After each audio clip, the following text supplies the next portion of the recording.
அத்தியாயம் 9. ஒரு எச்சரிக்கை செய்தி. ஸ்டீவ் மற்றும் மற்ற 3 பெண்களும் தங்களால் இயன்றவரை தங்கள் புதிய திறனை அனுபவித்துக் கொண்டிருந்தனர். சில நிமிடங்களுக்குப் பிறகு ஸ்டீவ் பறப்பதை நிறுத்திவிட்டு இரண்டாவது கட்டத்தின் நுழைவாயிலைத் தேடினார். அஜயும் வினோத்தும் ஒரே சுவரில் நிற்பதைக் கண்டான். அவர்கள் சுவரில் எதையோ சோதனை செய்வது போல் இருந்தது. அஜய், நீ என்ன செய்கிறாய் என்று ஸ்டீவ் கேட்டார். இந்தச் சுவரில் கண்ணுக்குத் தெரியாத இந்தக் கதவை நான் சோதனை செய்கிறேன். இது ஒரு வழிப்பாதை என்று நினைக்கிறேன். இந்த வழியாகத்தான் இங்கு வந்தோம். ஆனால் இந்த வழியாக வெளியேற முடியாது. இப்போது அது பயனற்றது. சரி, இந்த கட்டத்தில் நாங்கள் அதிக நேரம் செலவிட விரும்பவில்லை என்று நினைக்கிறேன். அடுத்த லெவலுக்கான நுழைவாயிலை தேடுங்கள்.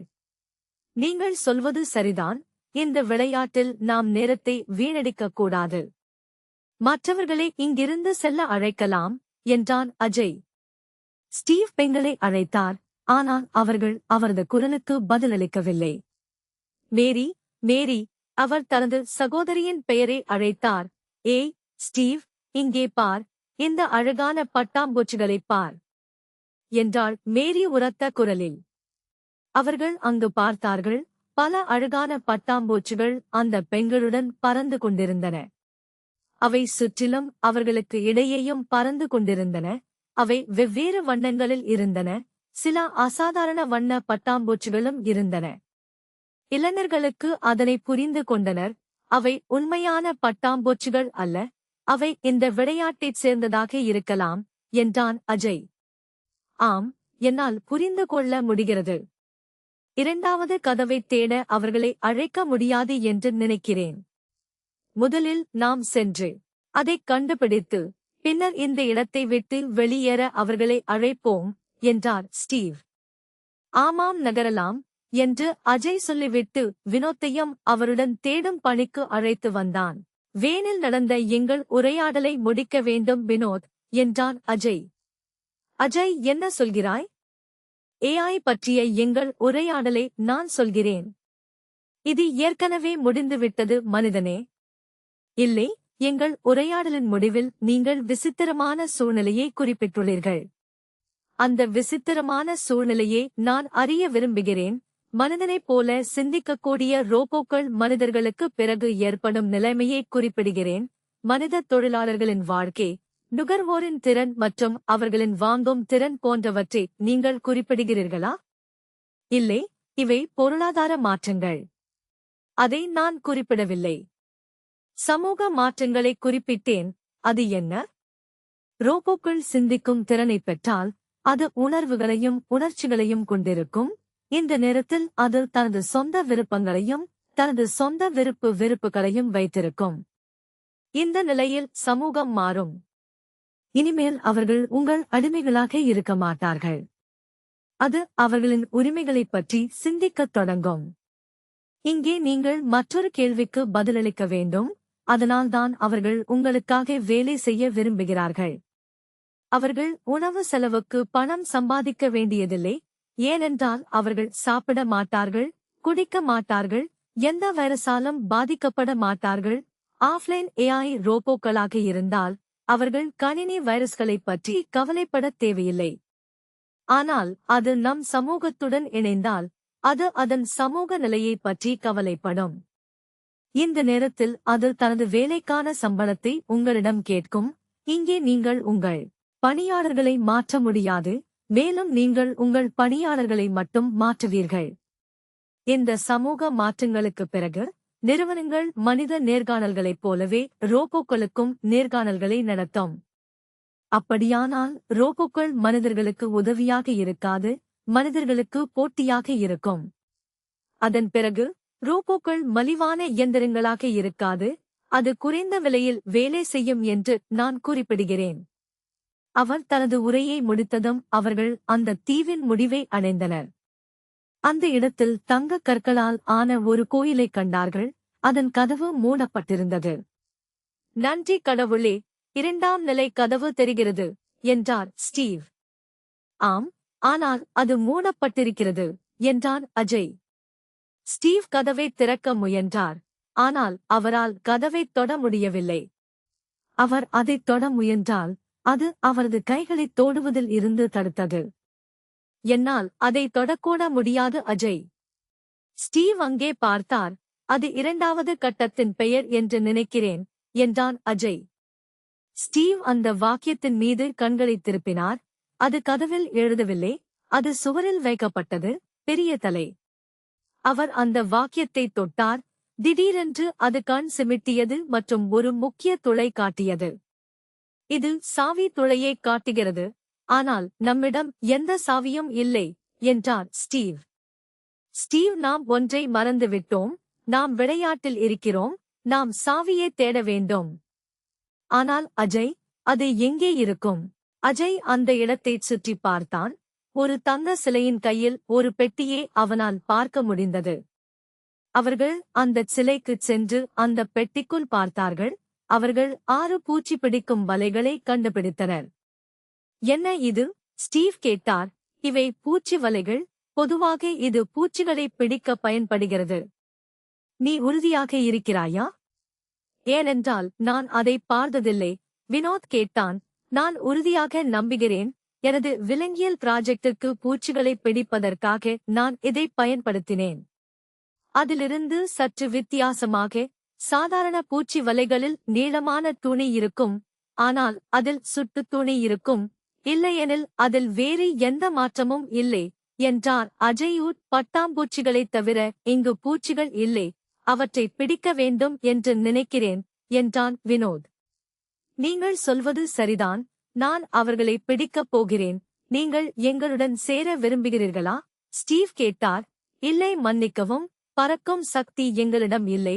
அது கீழே வந்தால் நாங்கள் அவர்களை பிடிப்போம் என்றான் அஜய். சரி, நீங்கள் இருவரும் எங்களுக்காக காத்திருங்கள். இந்த பணியை முடித்த பிறகு உங்களை சந்திப்போம் என்று சொல்லிவிட்டு பறக்கும் பெண்களிடம் பறந்தார். பணியை விளக்கி அவர்களுக்கு வலைகளை வழங்கினார். அந்த பட்டாம்பூச்சிகள் அவர்களுக்கு மிக அருகில் பறந்து கொண்டிருந்தன. ஆனால் அவர்கள் வலைகள் கிடைத்ததும் அவர்களிடமிருந்து தப்பிக்க ஆரம்பித்தனர். ஏய் பார், இது மிகவும் வேடிக்கையான பணி என்று லாவண்யா அவர்களை பிடிக்க ஆரம்பித்தாள். பெண்கள் பட்டாம்பூச்சிகளை பறந்து துரத்திக் கொண்டிருந்தனர். அவர்களின் பெற்றோர் காட்சித் திரையின் முன் அமர்ந்து அவர்களின் குழந்தைத்தனமான நடத்தைகளை ரசித்துக் கொண்டிருந்தனர். இது அவர்களுக்கு கற்பனை அனுபவத்தை தருவதாக நான் நினைக்கிறேன். வெவ்வேறு சூழ்நிலைகளில் விளையாடுவதற்கு இது அவர்களுக்கு உதவும் என்றார் ராமன். ஆம், ஆனால் அது சரியான வாழ்க்கையை நடத்த அவர்களுக்கு உதவாது, ஜார்ஜ் கூறினார். ஆனால் நான் அப்படி நினைக்கவில்லை. ஒரு வழக்கறிஞராக எனக்கு ஒன்று தெரியும். அவர்கள் வாழ்க்கையில் முடிவுகளை எடுக்க எல்லா வகையான சூழ்நிலைகளும் முக்கியம். குழந்தைத்தனமான விளையாட்டுகள் கூட அவர்களுக்கு உதவும். குறைந்தபட்சம் இந்த நினைவுகள் தெளிவான முடிவை எடுக்க அல்லது அவர்களிடையே நல்ல நட்பை வைத்திருக்க அவர்களின் மனதை அமைதிப்படுத்த உதவும் என்றார் ராமன். ஜார்ஜும் இதை ஏற்றுக்கொண்டார். விளையாட்டில் ஸ்டீவ் மற்றும் பெண்கள் துரத்துச் சென்று பட்டாம்பூச்சிகளை பிடிக்க முயன்றனர். அந்த வலையில் சிக்கினால் அது காணாமல் போனது. இந்த கற்பனை அசைவுகள் அவர்களின் உற்சாகத்தை அதிகரிக்கின்றன. ஏய் பார், நான் பட்டாம்பூச்சிகளை பிடித்தால் என் புள்ளிகள் அதிகரிக்கின்றன, மேரி கூச்சலிட்டார். மற்றவர்கள் தங்கள் கடிகாரத்தை கவனித்தனர். பட்டாம்பூச்சிகளை பிடித்த நபர்கள் அவர்களின் புள்ளிகளும் அதிகரித்தன. ஏய் அஜய், நான் 15 பட்டாம்பூச்சிகளை பிடித்தேன். அதனால் எனக்கு 115 புள்ளிகள் உள்ளன. உங்களுக்கு எத்தனை புள்ளிகள் உள்ளன என்று ஸ்டீவ் கேட்டார். நாங்கள் எதையும் பிடிக்கவில்லை. எனவே நாங்கள் விளையாட்டில் நுழைந்தபோது விளையாட்டின் மூலம் வழங்கப்பட்ட 100 புள்ளிகள் மட்டுமே என்னிடம் உள்ளன என்றான் அஜய். சரி, எனக்காக சில நிமிடங்கள் காத்திருங்கள். நான் அதை விரைவில் முடிக்கப் போகிறேன். பிறகு நாம் இந்த நிலையை கடக்கலாம் என்று சொல்லிவிட்டு பட்டாம்பூச்சிகளை பிடிப்பதில் பிஸியாக இருப்பதைக் காட்டினார். அஜயும் வினோத்தும் அந்த போர்க்கோயிலின் சுவரருகே நின்று கொண்டிருந்தனர். அப்போது அஜய் வினோத்தின் முகத்தில் எதையோ கவனித்தார். அவனால் ஏதோ தவறு புரிந்தது. வினோத், உனக்கு என்ன ஆச்சு? ஒன்றுமில்லை, நான் நன்றாக இருக்கிறேன். இல்லை, நான் உன் முகத்தில் ஏதோ தவறாக பார்க்கிறேன். அது எதுவாக இருந்தாலும் நீ என்னிடம் சொல்ல வேண்டும், ஏனென்றால் நாங்கள் விசித்திரமான இடத்தில் இருக்கிறோம். நீங்கள் எதையாவது புறக்கணித்தால் அது எங்களை அல்லது உங்களை ஆபத்தான நிலைக்கு இட்டுச் செல்லும். என்னால் புரிந்து கொள்ள முடிகிறது, ஆனால் நான் ஏதோ விசித்திரமாக உணர்கிறேன். அதை விளக்க முடியுமா? இல்லை, என்னால் முடியாது, ஏனென்றால் என்னால் அதை புரிந்து கொள்ள முடியவில்லை. எப்போதிலிருந்து? நாம் இந்த இடத்துக்கு வந்ததிலிருந்து. நம் சூட்கள் இந்த விளையாட்டு மைதானத்துடன் தொடர்பு கொள்கின்றன என்று நான் நினைக்கிறேன்.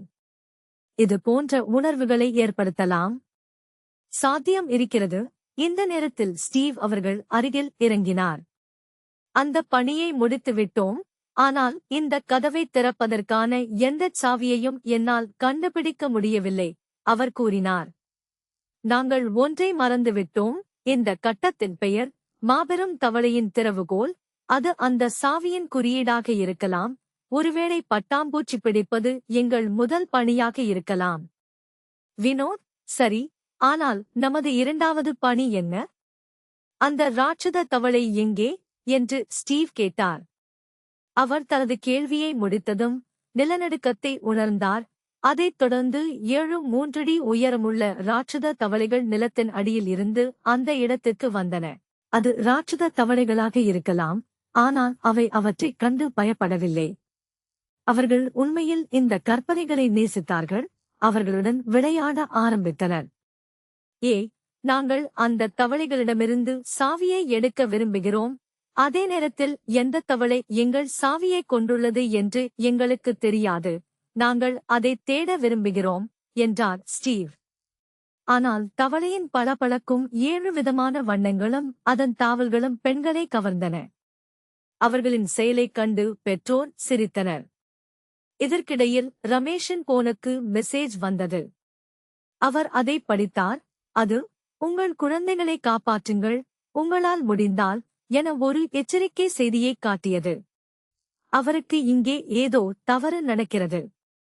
உடனே அவர் தனது நண்பர் ரகுலுக்கு போன் செய்தார். 4வது முயற்சிக்குப் பிறகு அவருக்கு அழைப்பு வந்தது. ஹாய் நண்பரே, உங்கள் பயணம் எப்படி இருக்கிறது என்று கேட்டான். ரகுல், இது விசாரிக்க நேரம் இல்லை, நான் சிக்கலில் இருக்கிறேன் என்று நினைக்கிறேன். எனக்கு இப்போது ஒரு மிரட்டல் செய்தி வந்தது. அதில் எண் எதுவும் இல்லை. அது நிறுவனத்தின் SMS போன்ற வார்த்தைகளை மட்டுமே காட்டுகிறது. அது அதன் பெயரே உங்கள் மரண ஆசையாளர் என்று காட்டுகிறது. நீங்கள் யாரையாவது சந்தேகிக்கிறீர்களா? இல்லை, நான் யாரையும் சந்தேகிக்க முடியாது. அதே நேரத்தில் எனக்கு அத்தகைய ஹேக்கிங் திறன் யாருக்கும் தெரியாது. இது ஒரு ஹேக்கரால் செய்யப்பட்டது என்று நீங்கள் எப்படி நினைக்கிறீர்கள்? எனக்கு எண்ணற்ற சாதனத்திலிருந்து SMS வந்ததாலும் எங்கள் குழந்தைகள் விளையாட்டில் இருப்பதாலும் அவர்களை காயப்படுத்துவதற்கான ஒரே வழி ஹேக்கிங் தான். நீங்கள் சொல்வது சரிதான். இது ஒரு கணினி செய்தி. என்னால் அதை இப்போது கண்டுபிடிக்க முடியவில்லை. அதற்கு சிறிது நேரம் ஆகலாம். நல்லது. இது ஒரு அச்சுறுத்தல் செய்தி அல்லது உண்மை என்பதை நீங்கள் உறுதிப்படுத்த வேண்டும். மேலும் எனக்கு அந்த கேம் கண்ட்ரோலர் கணினி பற்றிய தகவல் தேவை. சரி, நான் விரைவில் உங்களை அழைக்கிறேன். ஆபரேட்டர்களிடம் விரைந்தார். அவர் அருகில் சென்றபோது அந்த ஆபரேட்டர்களின் உரையாடலை அவரால் கேட்க முடிந்தது. ராபர்ட், இப்போது தாக்கக்கூடாது. முதல் நிலை ஒரு பயிற்சி நிலை. இங்கே அவர்கள் தங்கள் பறக்கும் சக்தியை பயன்படுத்தவும் விளையாட்டுகளின் கற்பனைகளை புரிந்து கொள்ளவும் கற்றுக்கொள்கிறார்கள் என்று அந்த பெண்மணி அந்த மனிதரிடம் கூறினார். எனக்கு தெரியும் ஸ்டெல்லா, ஆனால் நான் இப்படி புரோகிராம் செய்யவில்லை. நான் அதை ஒரு பயிற்சி நிலையாக புரோகிராம் செய்தேன், ஆனால் அது எப்படி மாற்றப்பட்டது என்று எனக்குத் தெரியவில்லை. இந்த பிழையை நான் சரிசெய்ய முயற்சிக்கிறேன், ஆனால் என்னால் முடியாது. இது முற்றிலும் என் கட்டுப்பாட்டில் இல்லை. ரமேஷ் அவர்களை அழைத்து கணினி பிரச்சனை பற்றி கேட்டான். ஆனால் அந்த தவறுக்கான காரணம் அவர்களுக்கும் தெரியவில்லை. அவர்களின் பதற்றமும் பயமும் அவர்களின் வார்த்தைகளுக்கு இணங்கியது. SMS உண்மை என்றும் அவர்களின் மக்கள் ஆபத்தில் இருப்பதாகவும் விளையாட்டு கதாபாத்திரங்கள் அவர்களை கொல்லப் போவதாகவும் பின்னர் அவருக்கு புரிந்தது. அப்போது மகளின் அலறல் சத்தம் கேட்டது. அவர் அதிர்ச்சியடைந்து திரையை பார்த்தார். ஒரு கருப்பு ராட்சத தவளை அவளை கீழே தள்ளி அதன் முன் கால்களால் மிதிப்பதை அவன் பார்த்தான். குறும்பு ராட்சத பொம்மையாக அவருக்கு தோன்றிய தவளை ஒரு பொல்லாத அரக்கனாக மாறியது. இப்போது அது அச்சுறுத்தலுக்கு ஆதாரமாகத் தோன்றியது.